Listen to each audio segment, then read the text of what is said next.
Here we're looking at Southland Muscadine. Southland is an older cultivar released in 1967 by the USDA station in Mississippi. It's a little bit different from most of our modern cultivars in that it is relatively early germplasm in terms of its pedigree.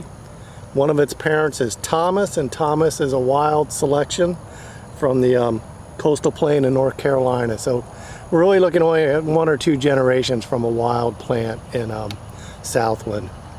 The USDA station in Mississippi released some cultivars which have a little bit different germplasm than that was released by Isons and University of Georgia.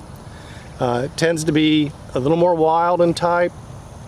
Plants are generally, from their releases, are pretty vigorous, but the fruit quality isn't nearly as modern as what the cultivars from University of Georgia and Isons are.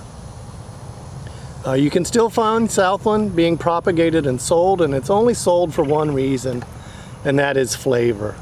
Southland, in my mind, is one of the very best tasting muscadines out there. It also has a very good aroma, and of course that always comes into play when you're talking about flavor. But a ripe Southland vine, you can smell it from a good distance away. It just has that strong muscadine odor, which really makes you want to trial it and eat it.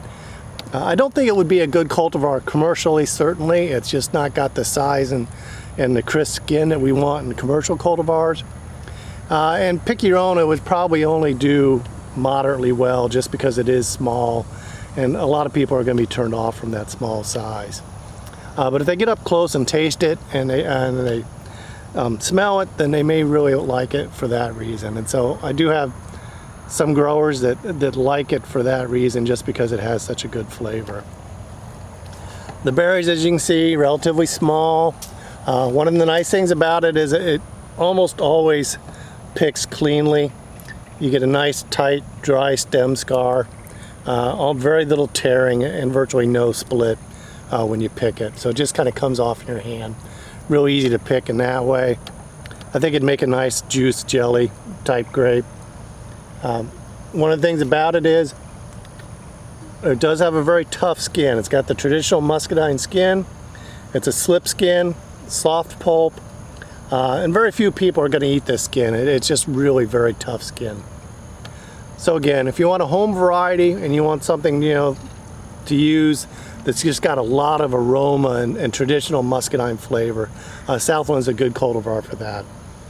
It's a self-fertile vine, so you don't need a pollinator. It usually sets a very good crop every year, and relatively good vigor on the vine, so relatively easy to care for.